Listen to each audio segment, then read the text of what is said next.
UCN राजधानी channel में आपका स्वागत है। मैं हूं ज्योतिषाचार्य आनंद। नित्य प्रतिदिन की तरह हम अपने कार्यक्रम किस्मत सवार के साथ फिर उपस्थित हैं। मित्रों, ये कार्यक्रम सिर्फ आपके लिए है, आपकी समस्याओं के समाधान के लिए। अगर आप हमारे कार्यक्रम से जुड़ना चाहते हैं तो हमारी टीवी स्क्रीन पर जो नंबर चल रहा है उस नंबर पर हमें कॉल करें। उस कॉल के माध्यम से हमारे कार्यक्रम से जुड़ सकते हैं। अगर आप चाहते हैं कि हमारे कार्यक्रम से जुड़ें तो उठाइए अपना फ़ोन और हमारी टीवी स्क्रीन पर जो नंबर चल रहा है उस नंबर पर आप हमें कॉल करें। उस कॉल के माध्यम से हम आपकी समस्या का समाधान घर बैठे करने का प्रयास करेंगे। अगर आप चाहते हैं कि आपकी विदेश यात्रा हो, आप अपने वाहन कब आएगा, आपकी ज़मीन कब आएगी, आपकी प्रॉपर्टी कब आपकी, आपके लिए इन्वेस्टमेंट का उपयुक्त समय कब है, अगर आप चाहते हैं आपके शेयर बाजार आपको खरीदना चाहिए, नहीं खरीदना चाहिए, उसमें इन्वेस्टमेंट करना चाहिए, नहीं करना चाहिए, आपके बच्चे का विवाह कब होगा, आपके बच्चे को किस विषय में जाना चाहिए, आदि ऐसे अनेक प्रश्न हैं जिसका उत्तर आप हमारे कार्यक्रम किस्मत सवारी के माध्यम से घर बैठे पा सकते हैं। मित्रों, कार्यक्रम का उद्देश्य आपकी सोच में परिवर्तन लाना है। कार्यक्रम का उद्देश्य आपके विचारों में परिवर्तन लाना है। कार्यक्रम का उद्देश्य ज्योतिष के प्रति जो समाज में रूढ़ियाँ, जो कुरीतियाँ फैली हुई हैं उनको दूर करना है। मित्रों, कोई ज्योतिष भगवान नहीं होता, आपकी तरह आम इंसान होता है। सिर्फ ये एक चीज़ है कि जो जिस चीज़ का अध्ययन करता है, जो जिस चीज़ का नॉलेज रखता है, उस चीज़ में उसको ईश्वर में पावर दे देता है, वो शक्ति दे देता है। लेकिन सब आपकी तरह आम इंसान होते हैं। कोई डॉक्टर अपने किसी को ठीक करने में दक्ष होता है, पेंटर अपने पेंटिंग में दक्ष होता है, ज्योतिष अपने ज्ञान में दक्ष होता है। तो ये होता है कि टोटल इन सबके बाद दक्षता सिवाय ईश्वर की कृपा के संभव नहीं है। तो मित्रों, जैसा कि आपको पता है कि सबसे पहले हम कार्यक्रम की जानकारी देते हैं। ये तथ्य कार्यक्रम से संबंधित जानकारी कार्यक्रम को आगे बढ़ाते हैं। कार्यक्रम को आगे बढ़ाते हुए हम आपको जैसे कि विभिन्न रूपों में हमने आपको विभिन्न जानकारियाँ दी। विभिन्न जानकारियाँ आपको सबसे पहले तो हमने महत्वपूर्ण जानकारियाँ दी थी मंगल के पक्ष में। तो सबसे पहले क्या करना है, आपको अपने 9 ग्रहों को यदि आप बदलना चाहते हैं, यदि आप अपने जीवन में परिवर्तन लाना चाहते हैं, यदि आप अपनी उन्नति करना चाहते हैं, तो पहला सूत्र नोट कर लीजिए। कितने ही ज्योतिषों के पास चले जाइए, कितने ही विद्वानों के पास चला जाइए, कितने ही मंदिर आप होइए, सारे धामों की यात्रा कर लीजिए, सारे वैष्णो देवी सदगुरु होइए, जब तक आप ईश्वर के नियमों का पालन नहीं करेंगे आपके जीवन में परिवर्तन होने वाला नहीं है। क्या करना चाहिए मित्रों? सबसे पहले अभी तक आपने उपाय के नाम पे अलग अलग उपाय किए। अभी तक आपने स्ट्रॉन्ग करके भाग्य बदला, अभी तक आपने सोच में परिवर्तन ला करके भाग्य नहीं बदला है। अभी तक आपने पूजा पाठ कराने के हिसाब से अपने आप को चेंज करा है। हम मित्रों आपसे बिना उपाय के काम करना चाहते हैं। प्राकृतिक रूप से आपको, सिद्धांतिक रूप से आपको बोलना चाहते हैं। प्राकृतिक रूप से सबसे पहले आपको अपने जीवन में करने के लिए अपने जीवन में सबसे पहले मूल्यांकन करें, खुद का मूल्यांकन। जब तक आप अपने आपका मूल्यांकन नहीं करेंगे तब तक कोई प्रगति नहीं होगी। आपका अपना मूल्यांकन आपके जीवन की सफलता का सबसे बड़ा सूचक है। आप क्या है, मैं क्या हूँ, अगला क्या है। अब अगला क्या है, अगला करोड़पति, अगला अरबपति, हमें क्या लेना देना, क्योंकि उसकी दौलत उसके काम से आएगी हमारे 10 काम की। मित्रों, हमारा दोस्त है, हमारे साथ उठता बैठता सब कुछ है, बहुत अच्छा मित्र है, चाय नाश्ता कराता है, घुमाता फिराता है, लेकिन इसकी संपत्ति को हमारा कोई देखना नहीं। जब भी 100-200 रुपये की लेने की बात आएगी तो हमें भीख मांग करके उसको दया का पात्र बन करके वो बेचारा मेरा दोस्त है। तो हम गुलामी की जिंदगी क्यों जीना चाहते हैं? ऐसी दोस्ती को धिक्कार है। तो दोस्ती गुलामी की तरफ ले जाती है, ऐसा हमारा व्यक्तिगत सोच है। दोस्ती बराबरी वाली होना चाहिए, समानता में होना चाहिए। एक बार आप खर्च करें, एक बार हम करें, इस तरह की दोस्ती में ज़्यादा फायदा होता है। जो दोस्ती एक तरफा होती है, मैं उस दोस्ती को गुलामी मानता हूँ, दोस्ती नहीं मानता। दोस्ती के नाम पे शोषण मानता हूँ, क्योंकि आप उसकी चमक में जीवन भर अंधे रहते हैं और अगला आपका जीवन भर शोषण करता है। झूठे संबंध होते हैं, वक्त आने पर हो सकता है अपना मदद ही न करें। हाँ, इस बीच आपने उसकी हजारों बार मदद कर दी होगी, बेशक। अरे और तो और उसको कोई ना कोई एक साथी चाहिए 24 घंटे का आदमी, यदि किराए से लेता है तो उसको 20,000 रुपये महीने देना पड़ता है। आप फोकट में उसके साथ दिन भर अटेंड करना है। मतलब में क्या होगा, चाय नाश्ता हो रहा है, गुजारा करना होता है, आपको ऊँची दुकान फीके पकवान की तरह आपकी ज़िंदगी नष्ट हो गई। विषय से भटक रहा है। फिर हम विषय पे आते हैं कि सबसे पहले अपने जीवन की कुंडली का जो 12 हाउस होता है उसमें 8वां घर बहुत महत्वपूर्ण होता है। 8वां घर, हाँ मित्रों, हम ज्योतिष पे भी बात कर रहे हैं। 8वें घर की कुंडली के जो खाने होते हैं, 8वां घर जिसकी वृश्चिक राशि का काल पुरुष कुंडली में प्रभाव होता है, तो ऐसी कुंडली को सबसे पहले 8वें घर की कुंडली का ठीक करना चाहिए। अब 8वें घर को ठीक क्यों करना चाहते हैं साहब, जिनको ज्योतिष का ज्ञान नहीं है साहब, 8वां घर गड्ढा, 8वां घर बुराई, 8वां घर ये, 8वां घर वो, हम ही कहते हैं 8वां घर अनएक्सपेक्टेड धन, 8वां घर अनएक्सपेक्टेड प्रतिभा, 8वां घर अनएक्सपेक्टेड ज्ञान, 8वां घर अनएक्सपेक्टेड रिसर्च, ऐसी रिसर्च जो आपकी जिंदगी का जीवन बदल दे। 8वां घर अनएक्सपेक्टेड हमारा पुनर्जन्म मूल्यांकन। मित्रों, जब तक आप अपने जीवन में मूल्यांकन नहीं करेंगे अपने स्वयं का, तब तक आपकी प्रगति होनी नहीं। आपने क्या अपने जीवन का पुनर्मूल्यांकन किया है? ऐसा मूल्यांकन जो आपको बदल दे, ऐसा मूल्यांकन जो आपकी सोच में परिवर्तन ला दे, ऐसा मूल्यांकन जो आपके जीवन में बड़ा भारी परिवर्तन लेके आ जाए, ऐसा मूल्यांकन जो आपके जीवन को गति दे दे, ऐसा जो मूल्यांकन आपके पापों का, प्रारब्ध का, संचित पापों का क्षय कर दे, ऐसा मूल्यांकन जो हमें 10 लोगों के बीच में खड़े होकर के दूसरा हमारे मूल्यांकन करने को मजबूर हो जाए कि कितना आदमी कैसे बना, कैसे बना, किस तरह बना। मित्रों, आज भी हम जहाँ रहते हैं हमारे गांव में, इन लोगों को नहीं मालूम कि इतना बड़ा ज्योतिषी है, इतना टीवी है। लोग दंग रह जाते हैं जब किसी से सुनते, अरे तो आपके भोपाल में बहुत बड़ी ज्योतिष होते हैं आपके गाँव, लोग दंग रह जाते। तो आपको अपनी मुट्ठी को बंद रखने में जितना आनंद आता है, तो उसका कोई ये 8वां घर आपकी मुट्ठी है, बंद मुट्ठी में क्या हो सकता है, कितना हो सकता है, करोड़ों अरबों खरबों रुपए भी हो सकते हैं, खाली हो सकते हैं। तो जीवन में सबसे पहले आप अपने 8वें घर के मूल्यांकन करेंगे। उन्नति चाहते हैं, प्रगति चाहते हैं।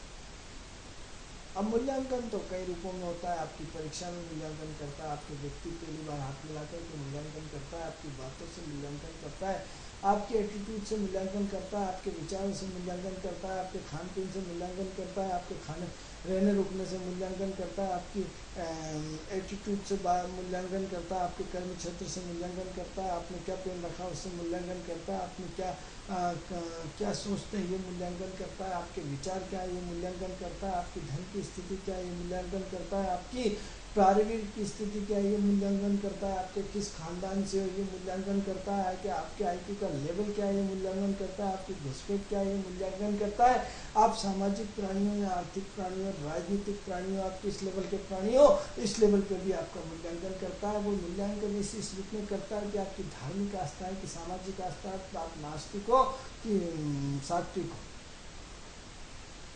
आपके आचार विचार क्या है, आपका रहन सहन क्या है, इस चीज़ का मूल्यांकन करता है। आपको योग में रुचि है कि आपको सेक्स में रुचि है, ये मूल्यांकन करता है। आपकी पसंद अच्छी है या बुरी है, ये मूल्यांकन करता है। कि आप चरित्रवान आदमी हो या चरित्रहीन आदमी हो, ये भी मूल्यांकन करता है। हर मूल्यांकन आपकी छोटी से छोटी चीज़ को क्या करता है, आपने यदि किसी को दान किया, आपका ये मूल्यांकन करता है। आपके देश के प्रति विचार क्या है ये मूल्यांकन करता है। आपके अपने प्रति विचार क्या है ये मूल्यांकन करता है। आपकी सोच का आईक्यू स्वार्थी है या निस्वार्थी है ये भी मूल्यांकन करता है। लेकिन आप क्या करते हैं, अगले को मूर्ख सोचते हैं, आपको ऊपर से नीचे तक पढ़ लेता। हम तो ज्योतिष होकर पढ़ते हैं, बिना ज्योतिष से हर व्यक्ति के मूल्यांकन का 24 घंटे लगा रहता है। आपकी आंखें क्या बोलती है ये मूल्यांकन करता है, आपकी आंखों की निगाहें क्या है ये मूल्यांकन करता है, आप देख किधर रहो, आप बात किधर कर रहे हो, आप सोच क्या रहे हो, ये भी मूल्यांकन करता है। हर व्यक्ति के मूल्यांकन करने में लगा हुआ है। अरे साहब बेकार आदमी का देश की बुराई कर रहा था, बेकार आदमी क्या है, अरे साहब वो तो दिन भर सबकी बुराई करता रहता। इससे दूर रहना, ये भी आपका मूल्यांकन करता है। साहब आपके बारे में ऐसा ऐसा कह रहा था, अच्छा आदमी नहीं, आपके उसके इतने शुभचिंतक को मूल्यांकन करता है। यानी मूल्यांकन शब्द का जो पूरा का पूरा गहरा संबंध है वो कुंडली के 8वें घर से है, शनि से है। काल पुरुष की कुंडली में वृश्चिक राशि होती है, वृश्चिक राशि पर आज शनि चढ़े हुए हैं, शनि बैठे हुए हैं। आज पूरा का पूरा मूल्यांकन शनि के साथ, वृश्चिक राशि के साथ, जमीन के अंदर के साथ होगा। यानी करें क्या, सोचें क्या, मूल्यांकन। अब प्रश्न हमने आपसे इतनी सारी मूल्यांकन की बात करी है, तो वृश्चिक राशि की बात करिए, शनि की बात करिए। हम आपको सबसे पहले एस्ट्रोलॉजिकल भूमिका बनाते हैं। हमने आपको भूमिका बताई कि वृश्चिक राशि और शनि की राशि 8वें घर आपके मूल्यांकन की राशि है। इस 8वें घर में जहाँ ढेर सारा जीवन का प्रारब्ध का पाप छुपा होता है, इसी कुंडली में आपके जीवन का सब कुछ छुपा हुआ है। अपनी मनमर्जी का काम नहीं है कि आप हर किसी क्या जाके जन्म ले लिया आपने। क्यों आपने गरीब क्या जन्म लिया, क्यों आपने किसी कलाकार क्या जन्म लिया, क्यों किसी रईस के आप जन्म लिया, क्यों फुटपाथ पे जन्म लिया। ये सब मूल्यांकन आपका 8वां घर करता है, क्योंकि 9th होता है गर्भधारण का, उत्पत्ति का।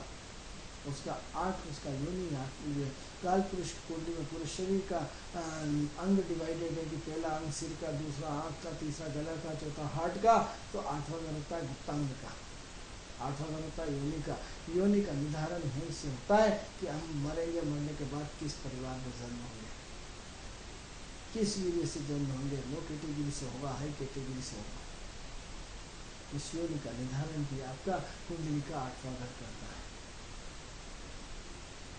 तो प्रश्न ये उठता है कि दिन भर व्यक्ति एक दूसरे की मूल्यांकन पे लगा हुआ है, दिन भर व्यक्ति एक दूसरे की सुधार के मूल्यांकन पे लगा हुआ है।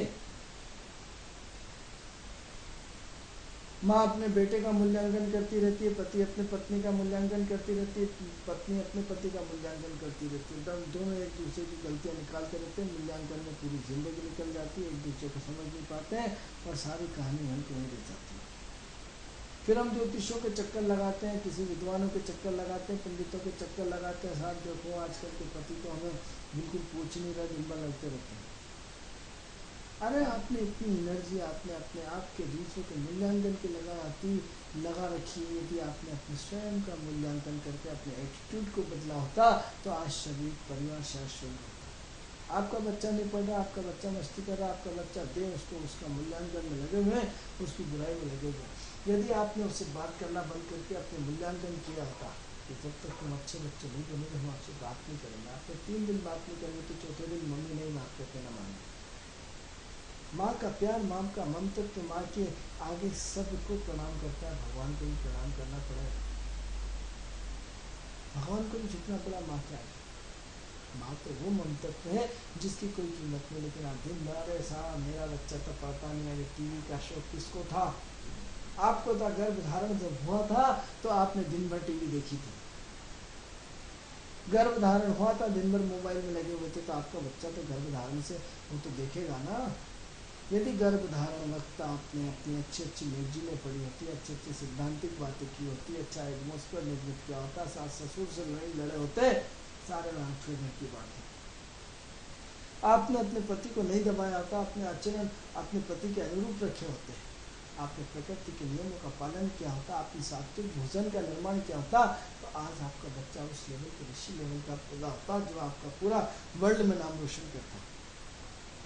लेकिन आपने तो पूरा टीवी में सास और बहू और स्टार प्लस के ढेर सारे जितने भी भारतीय संस्कृति को नष्ट करने वाले सीरियल हैं, उन सब के पूरे नग्नता का आधार बना करके वो सारी चीज़ें आपने देखी है। नहीं साहब वो तो स्टार प्लस तो देखना बहुत जरूरी है, सास बहू तो देखना चाहिए, ये रिश्ता क्या कहलाता देखना जरूरी है, तो ये रिश्ता क्या कहलाता तो वो भी उसी रिश्ते को जन्म देगा कि माँ और बेटे का या बाप और बेटे का रिश्ता क्या कहलाता। आपने अपनी गलतियां करके फिर आप ज्योतिषी और पंडितों के पास चक्कर लगाते हैं, बताओ मेरा बच्चा उस लेवल का क्यों नहीं है। आप अपने पुनर्मूल्यांकन पे नहीं जाना चाहते कि आपसे गलतियां क्या हुई। कल हम मीटिंग में गए थे, जो बात हम कहते थे कि व्यक्ति को पुनः सुधारना होगा, कल उस देखो हमने आपसे बोला था कि आज एक ज्योतिष बोल रहा है, कल हजारों ज्योतिष बोल रहे हैं। कल हमने उस मीटिंग में देखा ईश्वर की कृपा से जो हमने बीज बोया, उस बीज के रूप में लोगों ने चर्चा करी कि आदमी को यदि अपने आप को, ग्रहों को सुधारना है तो पहले अपना एटीट्यूड बदलना पड़ेगा, अपने आप को चेंज करना पड़ेगा। ये चीज़ हमें हमारे यूसीएन राजधानी चैनल के माध्यम से कहते हैं, वही चीज़ वहाँ हमने रिपीट हुई। हमने ईश्वर को धन्यवाद दिया कि वाह ईश्वर तेरी लीला ऐसी हो गई, प्रणाम करते हैं हम तुझे। यदि कहीं गलती से मिल जाए तो तेरे पाँव धो के इतना पिएंगे कि जाने नहीं देंगे। कितना बड़ा तू न्यायकारी, कितना बड़ा तेरा आशीर्वाद है। तो विषय से फिर भटक रहे थे हम। आपसे आज के विषय जो है, हमारा शब्द है मूल्यांकन, अपने व्यक्तित्व का मूल्यांकन। तो सबसे पहले हम हमारे यूसीएन राजधानी चैनल के माध्यम से दर्शकों आपसे ये कहना चाहेंगे कि सबसे पहले दूसरों का मूल्यांकन करने की गलती आज के बाद न करें। सबसे पहले अपने खुद का मूल्यांकन करिए। खुद का मूल्यांकन आपकी ज़िंदगी को बना देता है। खुद का मूल्यांकन आपकी ज़िंदगी में चार चांद लगा देता है। खुद का मूल्यांकन आपके जीवन में कहाँ से कहाँ पहुँचा देता है। ऐसा मूल्यांकन जो आपके जीवन की गतिविधियों में ऐसी चार चांद लगा देता है जिसकी भी कल्पना भी नहीं कर सकता। ऐसा मूल्यांकन, हम इस मूल्यांकन को जीवन में कहीं न कहीं लगातार आगे बढ़ाना पड़ेगा। इस मूल्यांकन को आपने अपने नजरों से देखना पड़ेगा, क्योंकि मूल्यांकन हमारे जीवन का एक महत्वपूर्ण हिस्सा है। वो मूल्यांकन जो आपकी सोच को बदल सकता है, आपकी क्वालिटी को बदल सकता है, आपके व्यवहार को बदल सकता है, आपके एटीट्यूड को बदल सकता है। वो मूल्यांकन जो आपके जीवन में भारी भरकम परिवर्तन ला सकता है। इस मूल्यांकन को हम अपने जीवन में अपने चश्मे से, अपनी सोच से, अपने नजरिए से हमें चेंज करना पड़ेगा। मूल्यांकन अपने आप में बहुत मायने रखता है। आज आप दूसरों का मूल्यांकन करते हैं, दूसरा आपका मूल्यांकन करता है। ये सारे मूल्यांकन करते करते आपने अपने पूरी जिंदगी के पूरे 60 साल 70 साल निकाल दिए। क्या एक दूसरे के मूल्यांकन करने से आपको क्या मिला? यदि हमने अपने स्वयं का मूल्यांकन किया होता तो आज हम कहां से कहां होते। आज अपने स्वयं का मूल्यांकन करके आज प्रकृति के शिखर तक होते हैं। जिस दिन भगवान ने आपका मूल्यांकन शुरू कर दिया, उस दिन क्या हाल होगा आपका?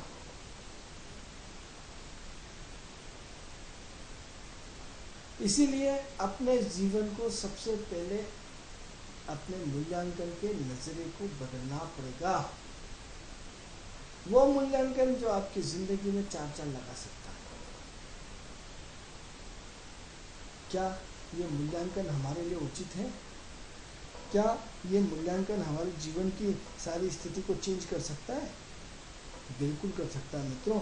मूल्यांकन हमारे जीवन का बहुत बड़ा पार्ट है। ऐसा मूल्यांकन जो आपके अपने जीवन में कहीं न कहीं उन्नति और प्रगति देता है।